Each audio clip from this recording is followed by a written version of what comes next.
the last couple of years is the introducing of the jockeys on Derby Day to the crowd for such an important race. It's something, well, why wouldn't you do it? Richard Zachariah has those presentations down in front of the millers.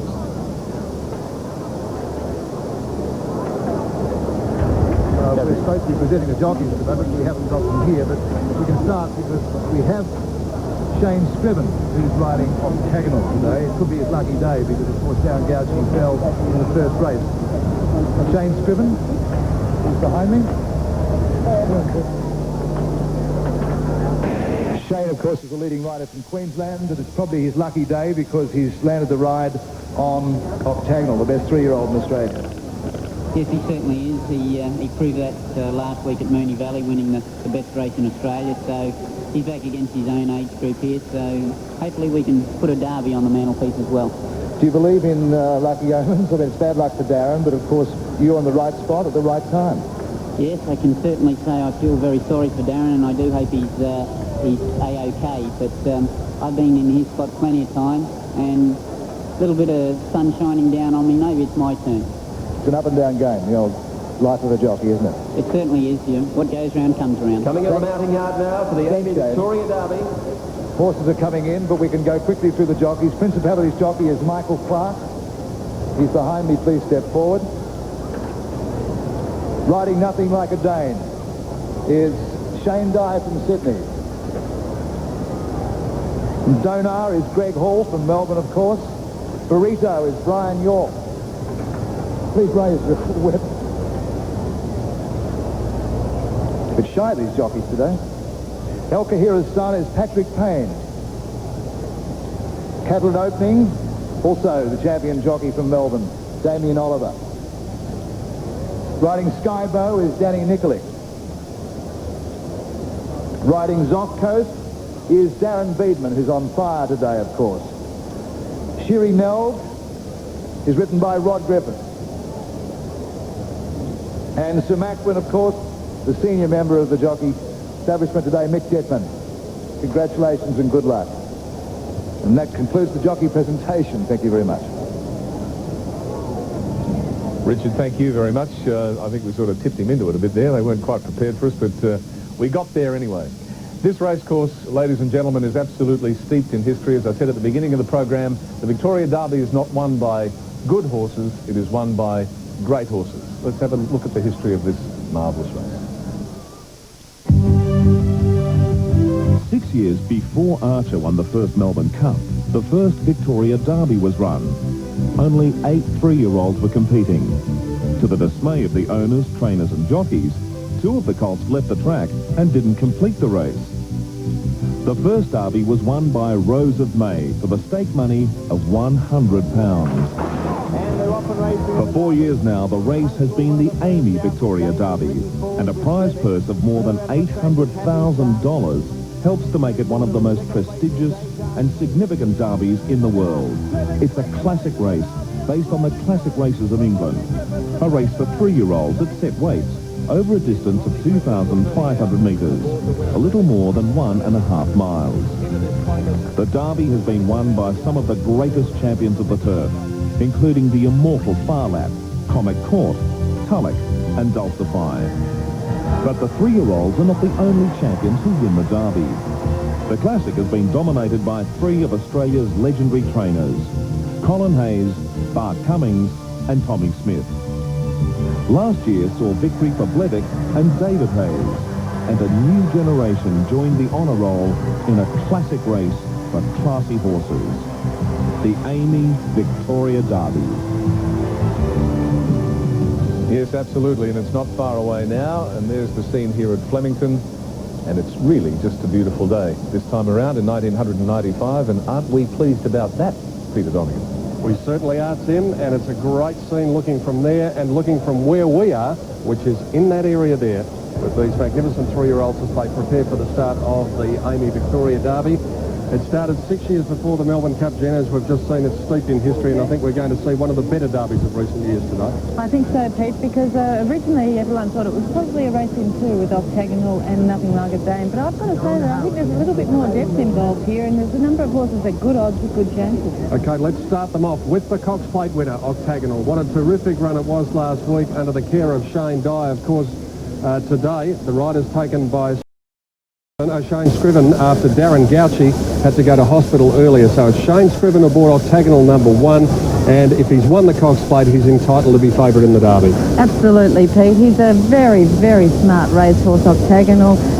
You know, he won the Cox Plate with authority. Admittedly, he had 48.5. I've got to say, if there's only one query about him, can he get this distance, the 2,500? There's no guarantee that he can, but he's very, very good. Yeah, I think a lot's going to depend on how the races run too, Jen. Number 2, Principality, Michael Clark, trained by Peter Hayes, and that man there on screen had a fair bit of success about 5 years ago. David Hayes, he won 6 races here on Derby Day. Well, Principality, he's shaped like a stayer at Geelong. It was a pretty good effort. Very good effort there. He just kept going right towards the line, and I thought he went very well, Pete. I think this time in, this horse has been racing like a real stayer, and this distance at 2,500, well, you know he's going to get it, and he'll keep batting away towards the finish. He's not without a chance. Speaking of stayers, this bloke looks a real stayer to me. Number 3, Nothing Like a Dame. Shane Dye is the rider, and he won the Spring Champion Stakes, of course, and then came to Caulfield, won the Norman Robinson. 2,500 metres, I don't think will be a problem to him. I think Shane is going to have to put the pressure on Octagonal and the others a fair way from home if he's to use his staying ability, though.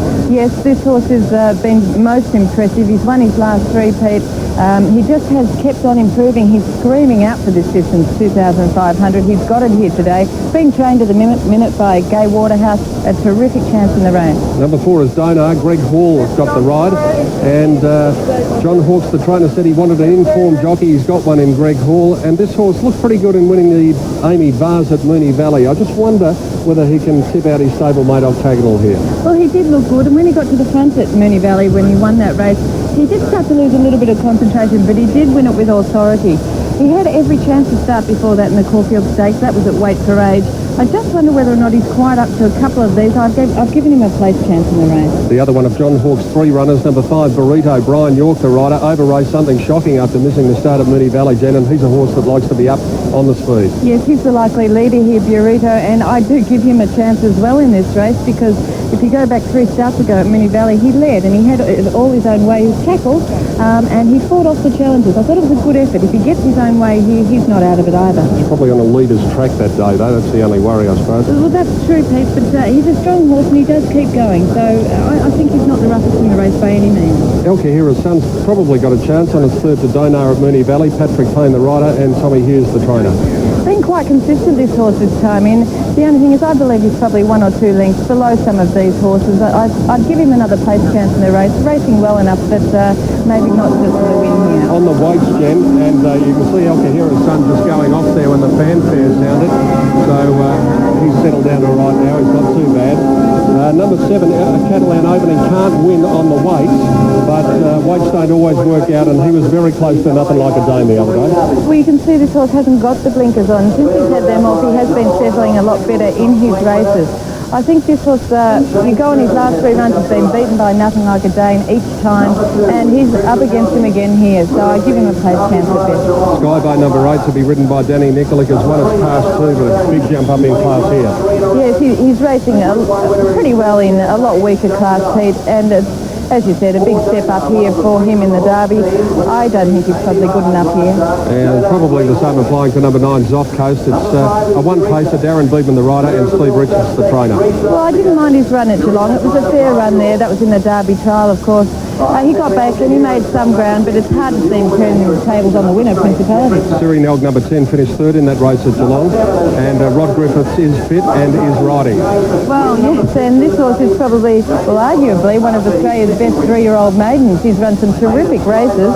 And not before that, the Derby hasn't been won by maidens either. You look back at Fire Oak and... a couple in recent years. Yes, absolutely. Well, number 12, Sir Macwin, the last one, trained by Leon Corsons, who of course is now out on his own after being foreman for Bart Cummings for a long time. Mick Dittman, the rider, looked the winner in the Derby trial, but just didn't finish off his race. I think there was an excuse, Pete, the fact being that it was only his fourth start in the race. He was stepping up to the 2,200 metres. I think he's a promising young horse. He's definitely fitter, and he's a chance in this race at fairly nice odds too, around about 16 or 17 to 1. Okay, Jen, what is it in the Amy Victoria Derby for 1995? Well, I'm going with Gay Waterhouse. I think she's got a terrific chance here with number 3, Nothing Like a Dane, for number 1, Octagonal, and number 12, I put in for third, Sir Macwin. Nothing Like a Dane for me, but will it be the Cox Plate winner, or will we see an upset? Candidates going to the barrier stalls now for the big race today, the Amy Victoria Derby. We'll be back shortly.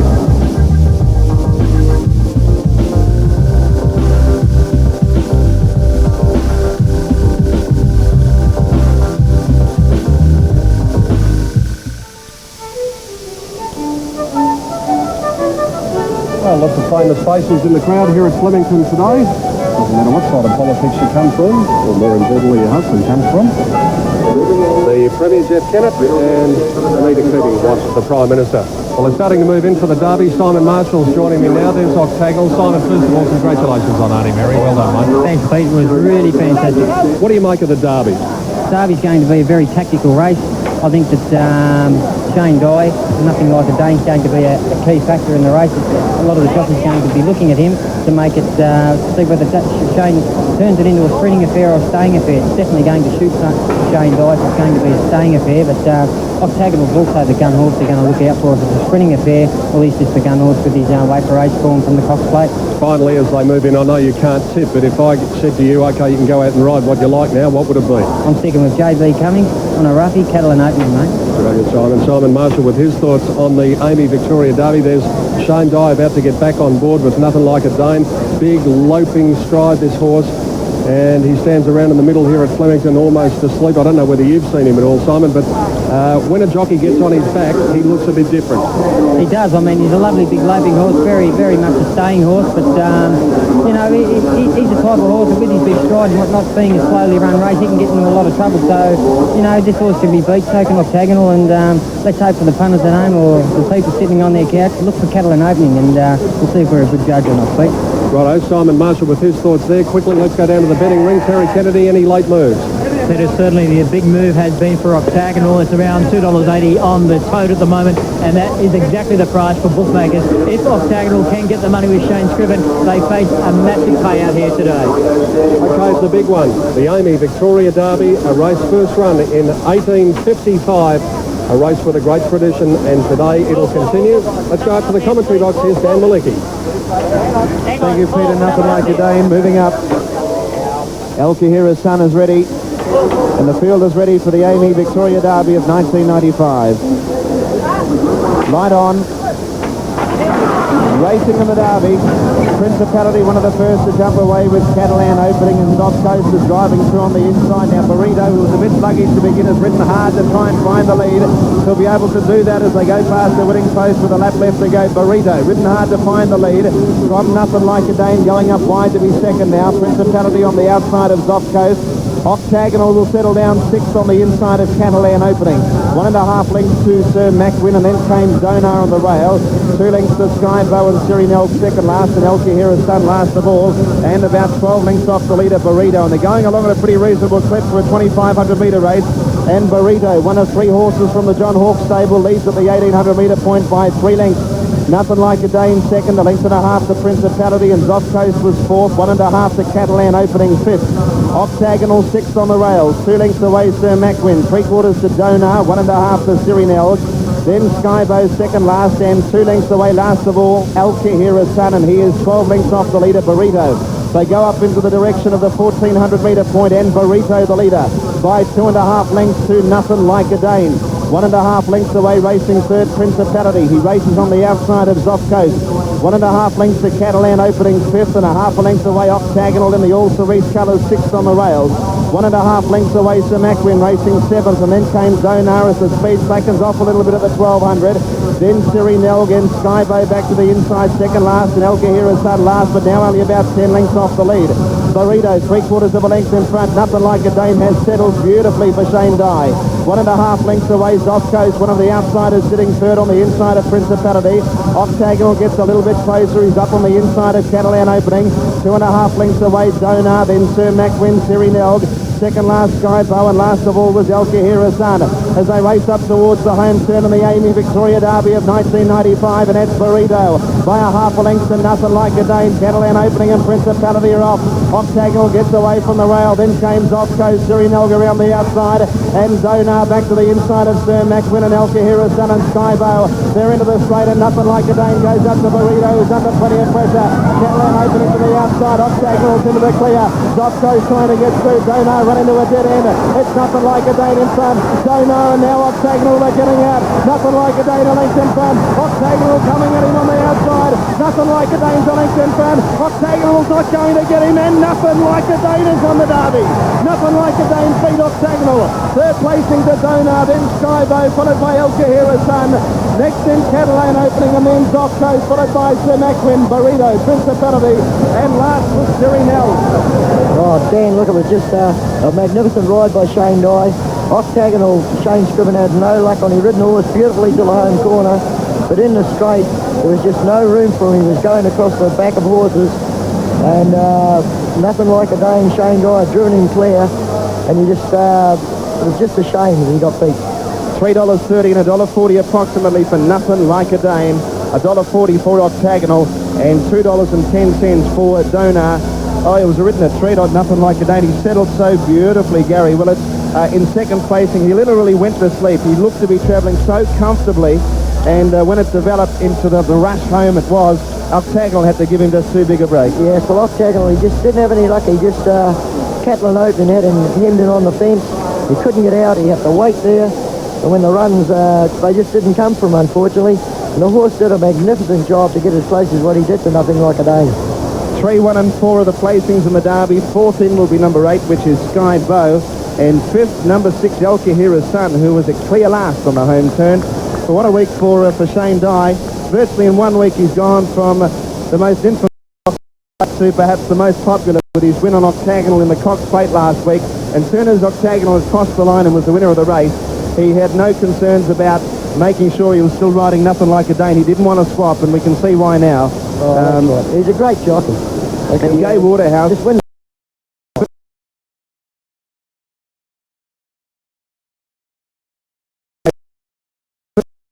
preparation. Gay Waterhouse is the trainer. It would be an enormous thrill for Gay, and Nothing Like a Dane's won its 5th race from 7 starts, and at this point he's hit the lead. And he definitely hit the lead here and got away. But you see Octagonal in the cerise colours, he's just laying in a little bit here on top of these other horses.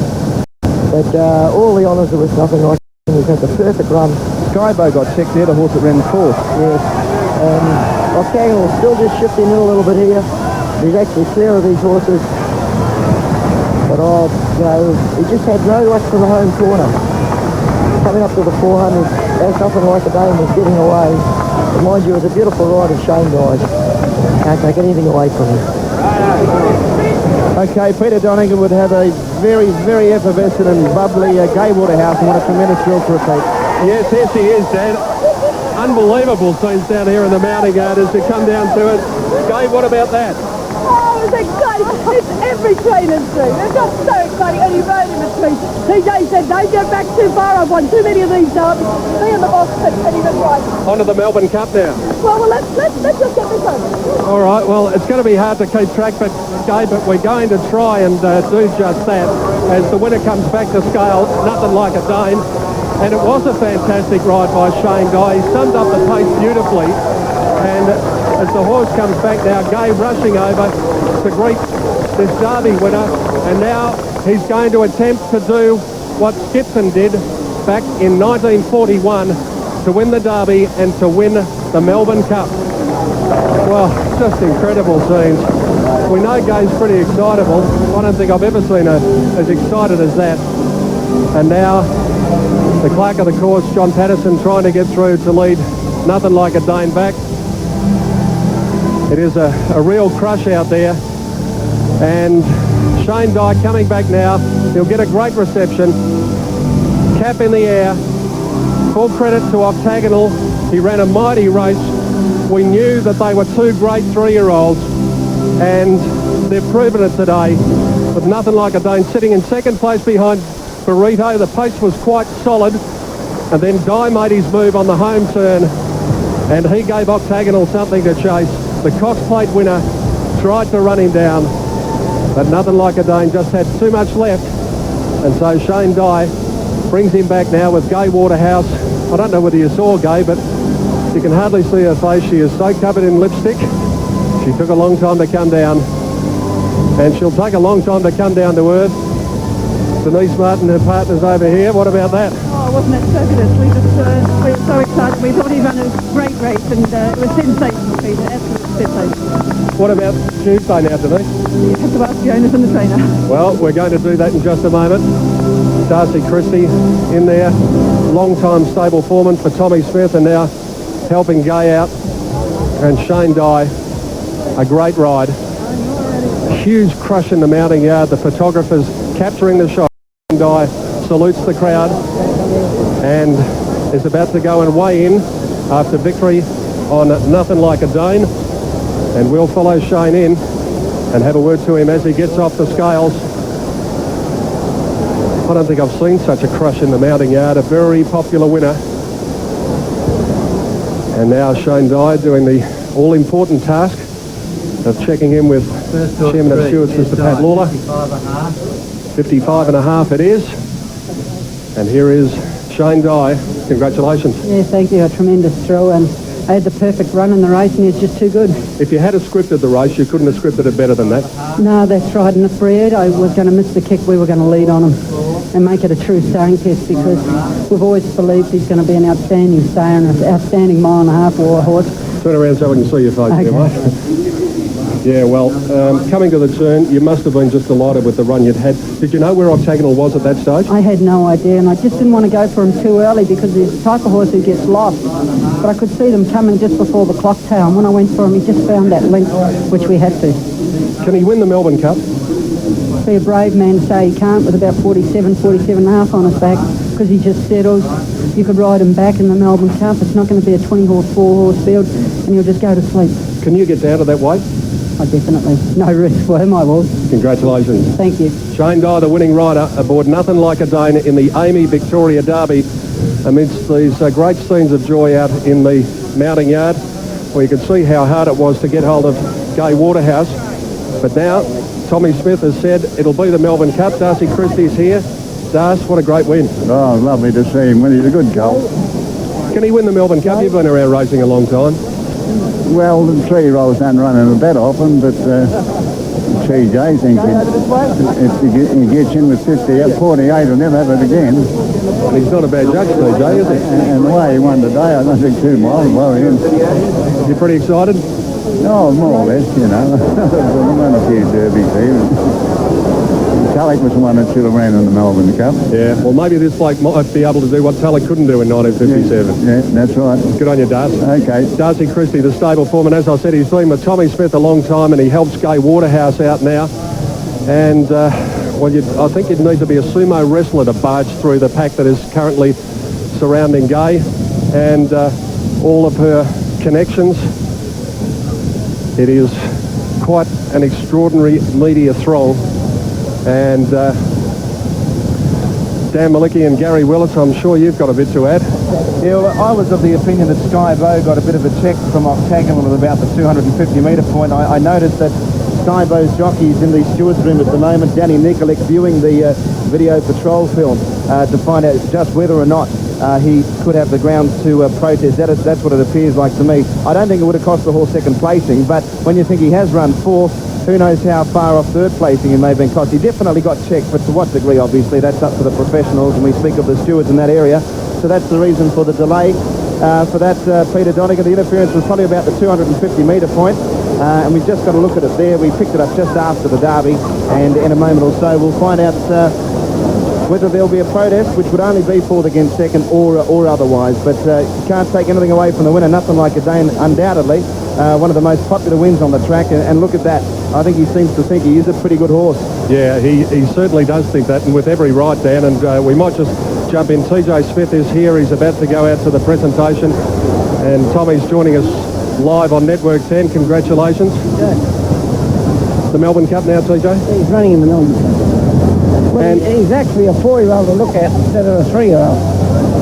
And 3 months ago, I said to Gay, if this horse goes as good as we think he will, we'll train for the Melbourne Cup. So he's been trained for the race. He's not just coming in with a slight preparation. He's coming in hard as a rock. And 3-year-olds win these races.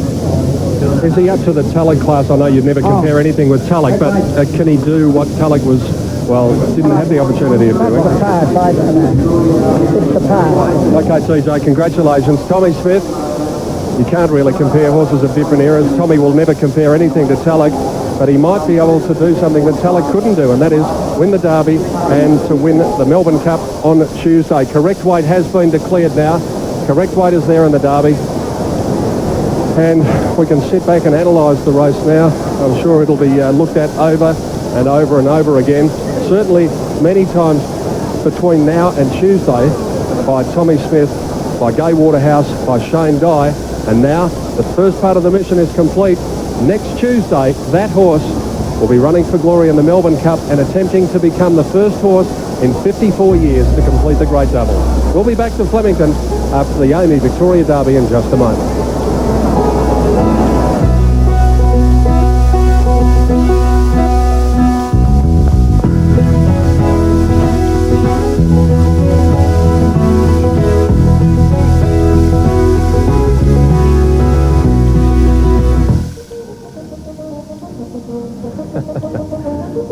What a character, isn't he? Just going over and having a pat from everybody. Well, characters make great racehorses and vice versa. That's nothing like a Dane. The winner of the Amy Derby for 1995, the Victorian Derby champion, and rightfully so. That really was a sensational run.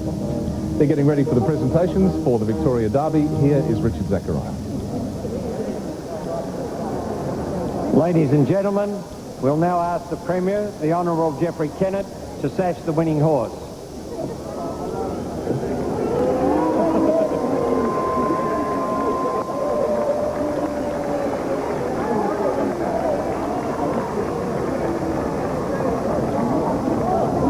Congratulations, Mr. Kennett. Another good job you can do. Your Excellency, Mr. Premier, Honourable Ministers, distinguished guests, ladies and gentlemen. On behalf of the Victoria Racing Club, I'd like to thank Amy for the sponsorship of the Derby. It was a wonderful race again. It gives me great pleasure. We thank Amy for its sponsorship.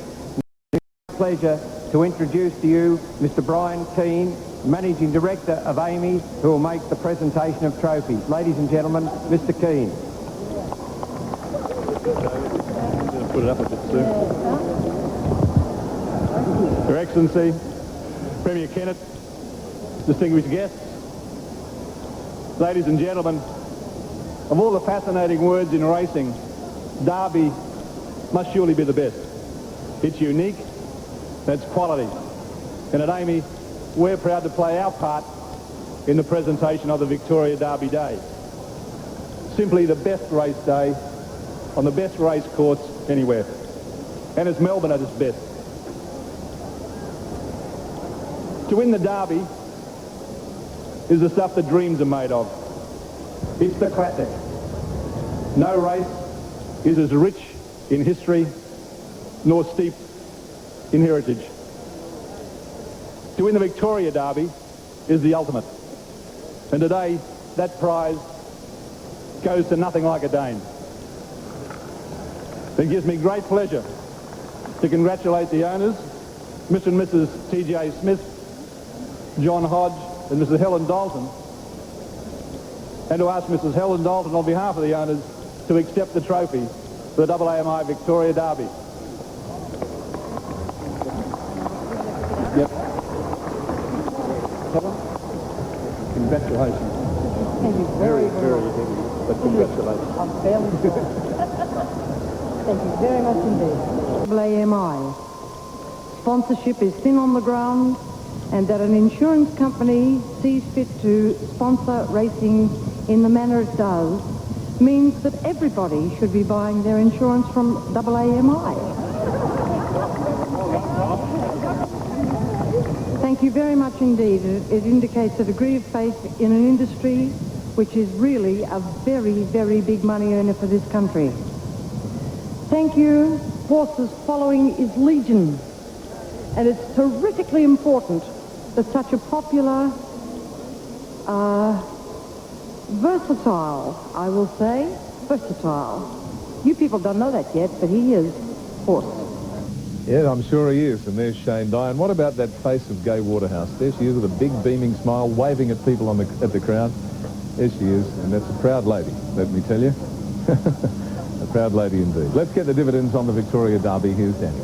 Thanks, Timsy. I don't think that was rehearsed, was it? Jean, $4 in the next, has come up second favourite, but nothing like a day officially. $3.30 and $1.40 on the Derby. Octagonal, $1.40 and Donar, $2.10. The Quinella, $3.30. The Exacta, $10 even. The Trifecta, $33.10. And the Race to Race Double at $98.30. So 3, 1 and 4, and it was the correct weight on the VRC Derby. Here's Gay. AWMI, most important people at this moment in time. I can't tell you the pride and the excitement standing in front of this crowd today. Thank you, Mum and Dad. Thank you, Nothing Like a Day. Thanks, everyone.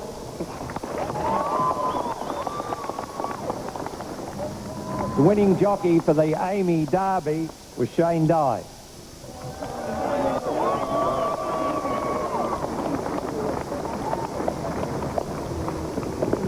Mr. Keane, a bit far away. Mr. Kennett, Mr. Chairman, members of the committee, ladies and gentlemen, thank you very much to AAMI for sponsoring this fantastic race here today, and I hope they continue their sponsorship because racing dearly needs it. I'd like to thank very much the staff at Mrs. Gay Waterhouse, because they're the ones that do all the work, and they're there 24 hours a day putting the work in. I'd like to thank very, very much Gay Waterhouse for the way she's prepared this horse. This is his first preparation, so she's just done a tremendous job, and we may be seeing the greatest trainer here in Australia since her father today. I'd like to thank very, very much the owners, Mrs. Dalton and Mr. Hodge. Tremendous racing. They've raced a lot of horses with Tommy and Mr. Tommy Smith previously, and they've continued here. I'd like to thank the crowd very, very much for coming today, getting behind me once again. Keep it up. Thank you. Mr. Tommy Smith. If it wasn't for him, this horse here wouldn't be here today, because Gay and I had decided to turn him out because we thought he was immature, and it was only his idea to make sure he come. And thank you very, very much for the riding instructions. He said, you go out there, you lead on him today if you can. Make it a true staying test, and once again, he knows best. So don't doubt him on Tuesday if this horse happens to run in the Melbourne Cup and win it, because it's Mr. Tommy Smith. Yeah, absolutely. There he is there. There's TJ, and standing beside him, but she's disappeared now, is Gay Waterhouse, his little girl, his daughter, and TJ's not exactly showing the emotion that he would feel, but I'm sure it would be plenty. And as you saw with Peter Donegan, Gay was just overcharged with emotion. So is Shane, and the horse will lift a character. As we take the break, let's show you the emotion of the Amy Victoria Derby.